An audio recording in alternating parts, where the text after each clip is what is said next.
to what you're referring to, I think. Okay, so the Starchild skull, 3 years dead time. I couldn't get anybody to listen to me at all. The mainstream overwhelmed me with the lies from that lab. That lab, I know, gave us a wrong result deliberately to get the mainstream off their necks. All right, so at the end of 2002, I had lived out of my pocket for this whole time. I couldn't make any money really. I had gone about $50,000 in debt and I had to go bankrupt. And my girlfriend at the time said, "You are crazy. Go back to who you were, go back to the hominoids, go back to the human origins. You can't keep doing this, you're killing yourself." And I would say, "But I know what it is, I know what's right." And she would say, "It doesn't matter, you can't beat them, they're too big, there are too many of them, you can't beat them." So I sent finally a letter out in November 2002 to the 1,500 or so people that were following me at that time, and I said, "I've got to give it up, I can't do it." Ray and Melanie understood, everybody understood. I'd put my heart and soul into it and I just couldn't do any more. And so then, next slide, the lady that I'm staying with right now in Highgate, London, Belinda McKenzie, raised the dead. She read that letter and she said, "My dad recently died and I've come into some money and I'd like to help you do what you need to do. What would it cost?" And I said, "I don't even know. I gave up looking. I don't even know." She said, "Well, find out. Get me a number and let's see what we can do for you." And so what used to be 6 labs in the world that could do ancient DNA was now 24 labs. 24. And one of them was a new lab by 2 young men, next slide, called Rip and Molly and Jason Eshelman. And they formed Trace Genetics, and they said, if you're serious about this, we can get you an answer. Now they look young, they're in their early 30s there, but they already had about 10 years of ancient DNA analysis under their belt. They had worked on the Kennewick man. These guys knew their stuff and they had a lab that could do it. And they said, "We will get you an answer if an answer is gettable out of your samples." And I said, "Great, let's do it." So they told me a price, I told it to Belinda, and we came to an agreement, and in July of 2003, they got the result. Now here's how it worked. Cut the bone. The cutting of the bone was amazing. They were just blown out at how hard it was. And so when they put it in the standard thing you do with a piece of bone, of human bone, is you put it in a test tube and you put a sample of a liquid called EDTA on top of it. You put that test tube in a machine, it's called a rocker arm. It just holds it and it just rocks it back and forth like that. You've maybe seen them in labs, films of them, rocker arms. And you let it go for 1 week straight, and that will slowly, gradually dissolve the bone and leave the DNA intact as a little spidery bit. It looks like spider webs in there, little white spider webs. That's the DNA, that's what you're looking for. And then they go to work with that. They did that with the human bone found with the Starchild. In 1 week, there it was, DNA just perfect. With the Starchild, they put it in the same thing, rocker arm, 1 week, no change. A month, no change. 3 months, no change. I don't know when they turned it off finally, but they just wanted to see how far it would go. EDTA had no effect on it whatsoever. So what they did was they took another piece of the Starchild bone, they put it in a sample, and they have a very powerful detergent known as Tween 20. It'll dissolve cement, and it did dissolve the Starchild bone and got to its DNA. So when they were able to test it, they did. The human very quickly came up, first attempt, no problem. Starchild 2, first attempt, for mitochondrial DNA. Let's test mitochondrial first, it's easy. Next slide, human came up first. Very simple, right here, haplogroup A. These 4 right here mean haplogroup A. These 4 here in this array means haplogroup C. Well, what does that tell you? Starchild and the human found with it were not mother and child. And we had believed for a long time that it was a mother and child. And 203 proved, according to this, that they were not mother and child.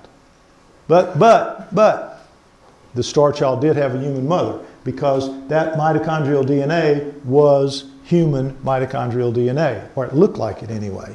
At the time, the primers, remember we're talking primers, 20 to 30, and sometimes as much as 50 base pairs long, were pulling out little pieces saying it's human. It's all they could do in 203. That's all the technology they had at their disposal. So after they got the mitochondrial DNA, we knew its mother was a human. They said, okay, now we're going to go after the nuclear. Now you got to brace yourself because the mitochondrial came up on the first attempt very easy. So this is looking like we're going to get a sample. And if it's human dad, then you've got a human on your hands, like it or not. So I was ready for that. I just wanted it over by then. It had been a long time. Next slide. But after 6 full attempts to get its nuclear DNA, they could not get a recovery. Now this is what the Bowl lab said they got. Nuclear DNA, male, human, remember? But here, these guys absolutely, this is a forensic dental lab in Canada, used to dealing with just teeth and not dealing with ancient DNA. These guys are used to dealing with it and they can't find it. So what that means is that absolutely without a shadow of a doubt in 203, they proved that the 1999 test was just, as we say down home, flat ass wrong. Just flat ass wrong. Wrong as wrong gets. Wrong.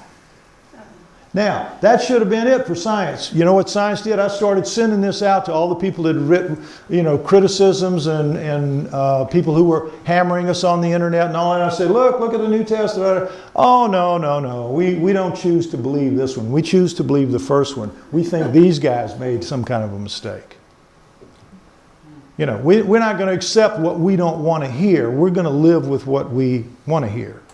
And that happened. So what it meant was basically if you can't get the dad, this should be a female hen and a male hen, but nonetheless, close as you can get, you got a human mother and a non-human father. That's what it looked like in 203 according to that test. So that's what we began to say. It was a hybrid. And I would say it, it must be a hybrid, and I would give these hybrid speeches and I would always say the same thing, but it's a hybrid with a human mother and an alien father, but there's no sign of mom left. So I don't really understand how it worked because there's nothing of mom left in it. You can't find any human in it. So I don't know how it's a human. I don't know how it's a hybrid with a human mother, but the DNA says so, the DNA wins. And that's what we were stuck with. But it was hard to explain. Then I said to them, well, what are we going to do now? What can we do? To Jason and Ripon. And they said, well, if you can wait 3 to 5 years, there's new technology coming online that's going to take the genome apart base pair by base pair, recover it base pair by base pair. And when it does that, it will get your missing nuclear DNA because the primers we have are just for humans. And so they're not going to recover alien. They don't know what alien looks like. But when you can recover base pair by base pair, you will be able to tell exactly what it is.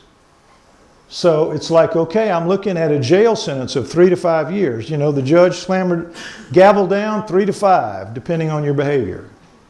That was it. Another 3-year jail sentence. However, it was exactly 3 years. Next slide. And in July 2006, the company that Jason and Ripon were referring to that they knew about that was processing was called 454 Life Sciences, and they produced a machine that would indeed recover base pair by base pair. And those machines were immediately sent to the Max Planck Institute in Germany, Leipzig, Germany, to begin working on the Neanderthal, because that's something science wanted an answer to. They wanted the genome of the Neanderthal to understand if it was closer to primates or closer to humans, or what was it Neanderthal. This is something they want to know. So they applied, and all of this cost, by the way, millions of dollars. I mean, $10 or $15 million they've spent on that over the years. But the price, as these machines began to proliferate, the price was going down. And it was going from millions of dollars to $1 million to $500,000, and it was, going down all the time. Well, just because I got to 3 years didn't mean I could afford it. It didn't mean at all. But at least I knew that if I waited long enough, the price would get down within reasonable range of doing something with it. Now, right now, today, the price of this has gone down so much today in 2012 that as we sit here in this room, if you took any of our DNA, our genomes, you could have your entire genome read out by one of these next generation machines by Illumina for $10,000, about 8,000 pounds, in that range. Your whole genome. If you wanted to do it, you could. You could hire it done. But understand, that is living, remember the rubber bands? That's the machines going in and breaking each rubber band very nicely and laying it out and laying it out and laying it out. They can do that because it's alive, nothing wrong with it. Remember, the Starchild's DNA has been put through the wood chipper and it's glitter on the floor. It's got to be put together piece by piece. So it's still going to cost $2 to $3 million to do it because you have to run 50, 100, we don't know how many tests to get those little pieces of glitter stacked up, and then you run a compression program that puts them all together in one read. But you can do it. You can do it. Don't think you can. I know it's mind-boggling, but the Starchild's a pretty easy recovery because it was buried in a mine tunnel, no rain washing down on it to leach minerals into it, no sun beating down on it. It's well preserved. It's well preserved. But it is ancient. It is broken up into pieces, but the pieces are there. The pieces are recoverable. So, next slide. In early 2010, a new geneticist contacted me and offered to help. And here's how it happened. Guy contacted me and he said, look, I've read your Starchild Essentials ebook. My wife read it and my wife was impressed. A friend of hers had told her to read it. She read it. I thought when I first heard the story of the ancient skull, of the alien skull and all that, it was ridiculous. But he says, I've read your book, and he says, I have to say, you at least sound serious. And if you are serious, I have the capacity, because I'm the head of a major lab, of a major DNA lab here in the country, I have the capacity to tell you at least what you have. I don't have the facilities or the money to recover your whole genome for you, but I can shotgun it for some samples, and I can tell you at least if you're in the ballpark here. And I said, again, shove those chips right out to the middle of the table. Let's get this over with. Let it roll. And so I did. I sent him a sample. He broke it down. Next slide. And sure enough, within a matter of a few weeks, he had sequenced dozens of fragments of its nuclear DNA. But all were from the junk. All. But nonetheless, dozens. With hundreds of base pairs long, 200, 300, 400, 1,000, 2,000. It was incredible. For us, it was just like a mother lode. It was over 30,000 base pairs in one run of shotgunning, over 30,000. Now, since he started, he's got about 50 million. But now that's still a very small fraction of 3+ billion. 50 million. It sounds big, but still, it's very telling what it was, because when he got it, the first thing you do is, remember in 2006 when it started, the people that put the money in these millions of dollars that it takes, scientists don't have that money. They have to get grant money from the US government through something called the NIH, next slide, the National Institute of Health in Maryland. And this is a $30 billion a year budget. And if you're a scientist and you want to test something, you want to get its genome, you apply to them for a grant, they give you the money, and you do it. Well, once these machines were available and proliferating around the country and the world, but particularly around the country, in the US, they were doing everything, anything, chimps, humans, people, gorillas, flowers, bacteria, everything they could think of, they were doing genomes, and the only deal was if the NIH put the money up, you had to send the results back to them. And so they have this giant database that by the time we were looking in middle 210, they had over 120 species types in there with literally millions and millions of coherent base pairs. So that if you're now a geneticist, like he was in the middle of 210, and you've got something new and interesting, you don't break your neck trying to figure out what it is. You just send it to the NIH and let them run it through the computers, and they send back and they tell you what the samples are, right? So he did that. He sent those dozens in and got back these kinds of reports. Next slide. For about half of them, they came back, these are called blast reports, this is what you get. They came back with that this 265 base pair fragment was found with a corollary on human sapiens chromosome 1 genome right. They know right where on the chromosome exactly it belongs. But don't let this fool you. This is not saying that the Starchild's DNA is human. It's human-like, okay? It's recognized as part of the DNA pattern on Earth. And it's recognized in this way.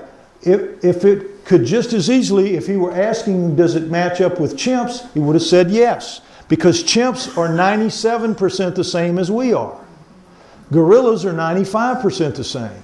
Rats are 70% the same. That's why lab rats, they do a lot of testing because they're so like us genetically. Mice, another one, 65% the same. Pigs are similar as well. Yeast is 20%. Daffodils are like 45%? Everything shares the same life code here. So don't be fooled. It just means this is Earth-like, not human, but Earth-like, right? But the other half, next slide, the other half, the impressive part is that the other half, this one being a sample 342 base pairs long, came back, no significant similarity found. Not found in the database. And he said, Lloyd, look, if this was 5 or 6 or 7 or 8 of these, I could live with that as just kind of a quirk. But to have it be half, he says, you really have something here. This is very, very unusual. And if you will let me, I'm going to now try to pursue this with a little more vigor and a little more energy to see what you might have. And that's when it and he's been doing that ever since.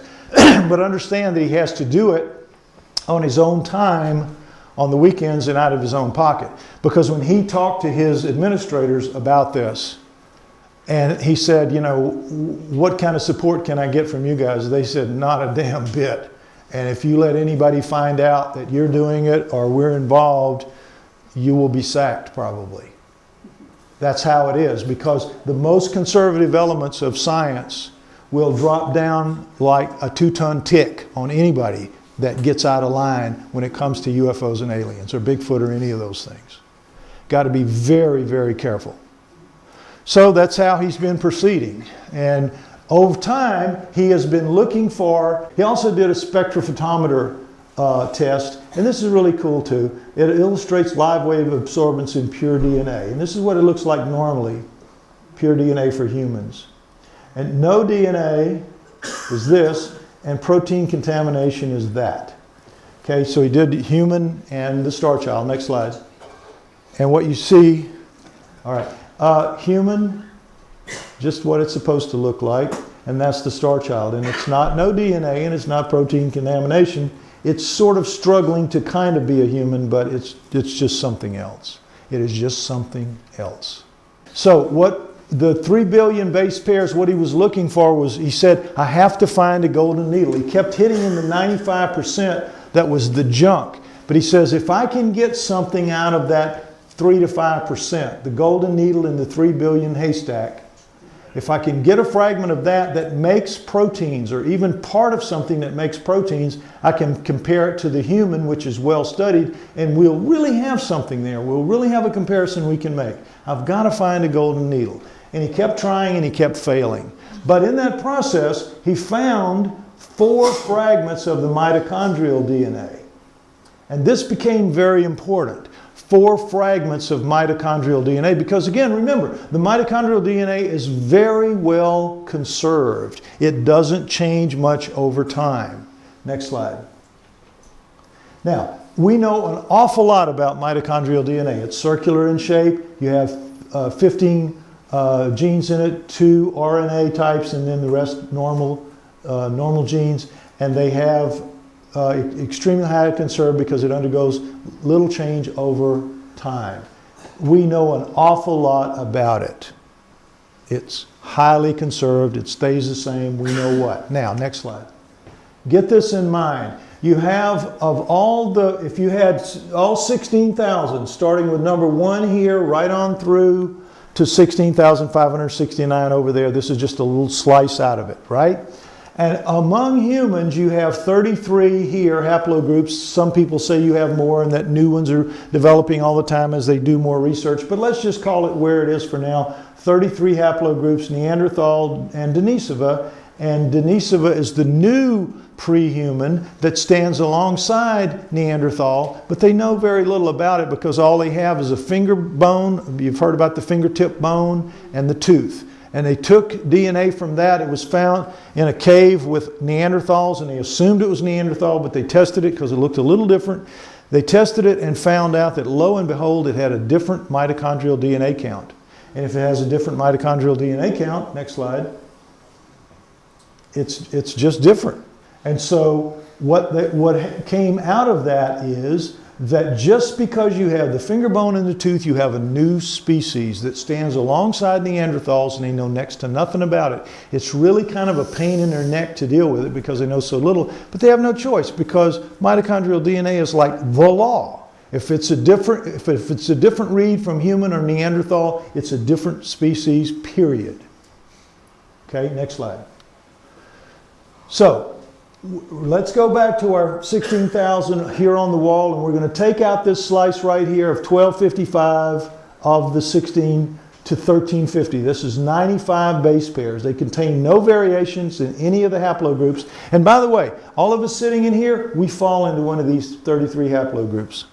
We have the number of differences that make up the haplogroup. There could be 5 or 6 of us that share the same haplogroup and we have absolutely no relation to each other at all.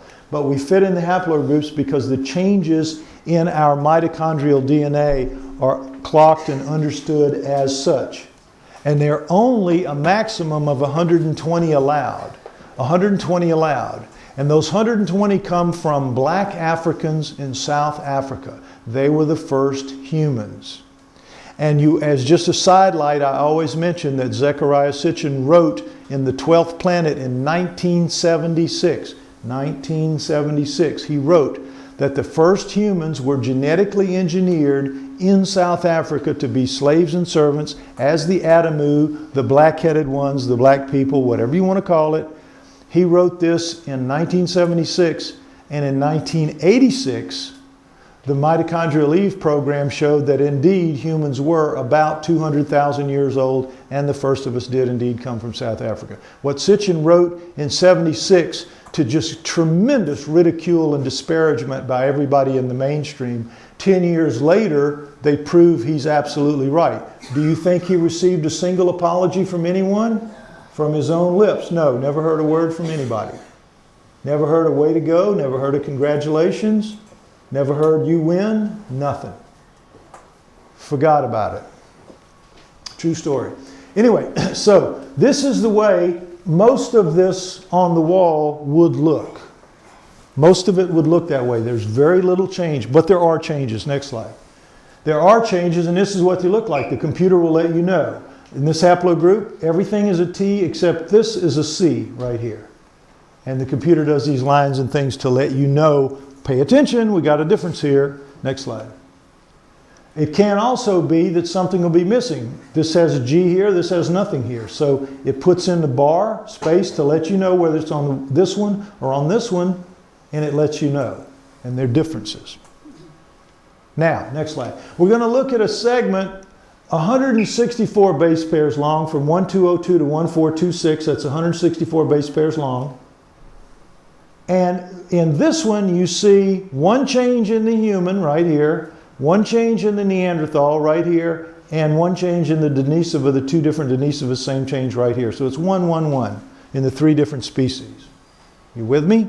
Now, it just so happens that this 164 is the smallest of the 4 fragments that our geneticists recovered of the Starchild's mitochondrial DNA. The smallest fragment. So what is allowed here is 1 difference. Next slide. In the Starchild, there are 17. Now, right here is enough to show the Starchild is not human, and not just is it not human, it is radically not human. Just right here. But there's more. Next slide. When you total it all up, what you see is humans, the 120 that I told you, and Neanderthals are 200. We're all less than 120. All of us sitting in this room, we're 60, 70, 80, 90, something like that. But we're not up to 120. Nowhere near it. That's for the blacks in Southern Africa, the first of us. We're all more recent than them. Neanderthal around 200, 25, 199, could be like that. Denisova, 385. And that's why they had to call it a new human. Look at this. This is only 80 between us and Neanderthals. It's 185 between these two. They're not even very much alike. They're very different. And chimps out at 1500. So you see what the gap is here. It's huge. Next slide. With the Starchild, the 4 fragments have 1,583 base pairs. That is 9.5%, almost 10%. Ask any statistician. That is mathematically significant. Mathematically significant. You can project off of that. You can extrapolate off of that. And you get, if you do, in the 1,583 base pairs, there are 93 variations. Already 93 on the way to 120. And if you extrapolate that, you get out to 883.5. So you know the Starchild is going to be 700% different out to 800 to 1,000, somewhere in there. But you know what the mainstream said when we started trying to put this out there? Well, wait a minute. You can't say for sure that every other thing in there, every other fragment, is not going to be perfectly clean with no changes, and you end up with a 93 variations, and so it could still be human. With 4 fragments showing 93, they wouldn't let us say that we could extrapolate, because you can't be sure that there would be any more changes. So while the mitochondrial DNA should have been a home run, it wasn't, because we just fell within that window of the 120. We didn't get outside the window. We didn't get enough fragments. One more fragment would have put us over. We haven't gotten it yet. But the 4 are enough to know. So we were stuck. And then one day, you remember the golden needle? Remember the golden needle? He calls me up and he says, you remember the golden needle? Next slide. And I said, oh yeah. He says, guess what? And I said, you got a golden needle? He says, no, man, no. I have a diamond needle. I got much better than a golden needle. I got a diamond needle. I said, well, what's that? In every human embryo, a gene called forkhead box P2 or FOXP2, you may have heard this term before, is a master gene controlling embryonic growth in at least 300 other crucial genes. What the FOXP2 does is it basically develops your core, your brain, your throat, your trachea, your lungs, your heart, your guts, your core. Now, FOXP2 is what this master gene means is it controls at least the downward flow activity of 300 other genes. At least 300. Some people think it's as much as 1,000. But what does that mean? If something goes wrong in FOXP2, that ripple effect down is catastrophic. So as the embryo is developing, if there is a flaw, if there is a variation, if there is a change, if there is a mutation in FOXP2 in any of its base pairs, the embryo dies. The embryo dies. And a lot of embryos die. I don't know if you know the statistics, but it's staggering how many don't make it because of things like this. She's shaking her head, so she must know. All right, anyway, next slide. The FOXP2 is 2,594 base pairs long. 2,594. It is one of the most highly conserved genes in our bodies, way more than mitochondrial DNA, where you can get up to 120 changes there. In FOXP2, every normal human has exactly the same. Every one of us in this room has the same string of base pairs, all 2,594. There are people walking the earth who have one difference in one of those. One difference, and they never speak. Never speak. Takes out their voice. 2 can't have. 3 can't have. 4 can't have. You're dead. FOXP2 is one of the most highly conserved genes in our bodies. Everybody getting this? This is important to understand. Next slide.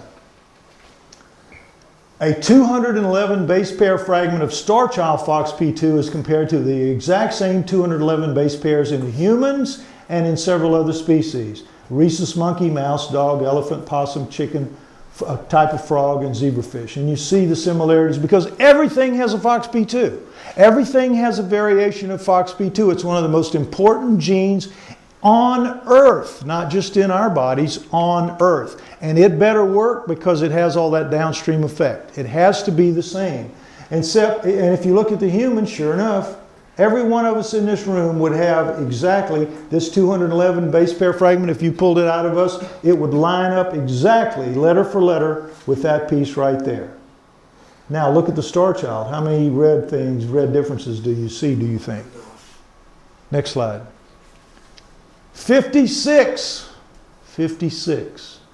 Nothing allowed for humans, Neanderthal, Denisova. You get to a rhesus monkey, you have 2, a mouse 20, dog 27, 21 for elephant, possum 21, frog 26, Starchild 56. 56. Its base pair fragments has 56. That's 8% of the total. Again, mathematically significant. 8%. Extrapolate that out, and you get 700 total. This is a fragment, and they have 56. None allowed, and 700 in the range is what's going to be in the Starchild's total. Now, the best way to analogize it is this. If you're human, FoxP2, your area code is here in England. You're a human. You're a Neanderthal, you're over to France, 200. Remember, you're over to France. If you're a Denisova, you're over to Japan, 385, pretty far away, you're over to Japan. What's the area code of the Starchild? The moon, right, exactly, the moon. That's it, the moon. He got it. It's absolutely that staggeringly different. It is overwhelming. It really is. It's so overwhelming, next slide, that our geneticist decided that with the strength of that, he went back to his bosses at the lab and he says, look, we have it. I want to start applying for grants. I want to come out of the woodwork to the extent that I apply for grants, confidentially, of course, but apply for grant money to try to get this paid for. And I said, great idea. And they said, yeah, okay, go for it. We can see it as well as you can. So he wrote an abstract as part of the grant. And when I saw the abstract, I said, you know, it doesn't mention who you are. It doesn't mention the lab. Could I put it on the website? And he said, yeah, sure, go ahead. And you can go on the website and you can read it. Don't think you're going to understand it, but you can read it. Because it's written in scientific language for other scientists who will get it. And so, put it up there, and just before I came on this trip, I got an email from one of the top geneticists in America working in California. And he said, I'm going to be speaking at Oxford and Cambridge and all these places in England while you're there. I'd like to meet with you because someone sent me that abstract. And he says, if that's true, and I said, it's true. He says, if that's true, you guys have this in the bag. You're going to win this. You know that, don't you? And I said, absolutely, we know it. And he said, I want to talk to you about it. So on September 7th, which just happened to be my birthday in Manchester, we had a 3-hour dinner meeting at Michael Caine's restaurant, of all things. Not the Michael Caine, the famous chef Michael Caine. But anyway, it was cool. On his nickel, of course. I couldn't even, couldn't get a burger there. But anyway, the point is, we had a great meeting. I explained to him the background and the story and how it had all evolved and all this. And he says, I'm going to need to stay in the background initially here, but I'm going to work for you guys and I'm going to see what I can do for you. I want to get together with your geneticist. I'm going to try to bring some of my friends on it. And look, they've been working hammer and tong to try to get it done. He had to take time in the last week or so for another lecture tour, but these guys are working on it. And he's brought in a third one that's going to meet next week when I'm back there. I'm leaving on Wednesday to go back, and we're going to have a meeting as soon as possible with the third one. It's starting to snowball. It's going to happen because it is real, it is legitimate, and the FoxP2 is enough to show anybody that knows that this is the real deal. Because it's like a piece of a puzzle, but it's there. It's a real piece. It isn't a mistake piece. It's there. You don't pull them out unless they're there. The machine doesn't screw around with them like people can do. It doesn't put a flake of skin in the solution or a drop of breath in the solution. The machine just doesn't care. It just reads what's there again and again. It's the math of biology, 2 + 2 = 4. We win. It's just now not a question of if, it's now just a question of when. When they can get it lifted, its profile high enough to attract investment to it, we're going to make history at a staggering level. Next slide. At the same level of these guys. In the 1500s, these guys moved the earth from the center of everything out into the position that it really belonged in. The conceit of the 1500s was that the earth was the physical center of the universe, the physical center of everything. And they had to give that up. And that was a hard thing to give up. And now, with the Starchild, what you're going to do is have to give up our conceit that we are the biological center of the universe. It's going to be as big as this over time. Next slide. It's going to be equivalent to the Wright brothers.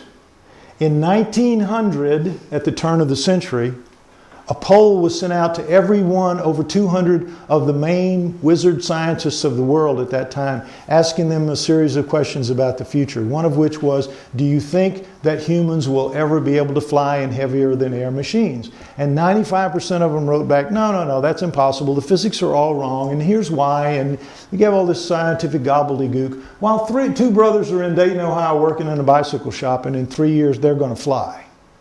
And they do. Because they weren't invited into the poll. They didn't even know the poll was happening. They were just doing it. You know, doing it. They weren't paying attention to the scientists who said it couldn't be done. They were doing it. Next slide. And this put us all, rest in peace, put us all on our first step toward our inevitable future in space. And what the Star Child is going to do, next slide, is move us into our membership in a galactic community. It's going to make us become part of a larger community out there. It's going to make us see ourselves for what we really are in the same way the people in the 1500s had to do it. Is it going to be easy? No, it's not. Because there are a lot of people out there that are very conservative in their viewpoints and want everybody to live the way they did when they were children. Can't be that way. We have to move forward all the time into the future, and the Star Child is going to take us there. Next slide. Anyway, maybe the Star Child heralds a new beginning that we have all heard 2012 might bring. This could be it. You know, we all keep hearing about 2012, 2012. If we get funded before this time, which could happen, maybe it's the Star Child that's going to be the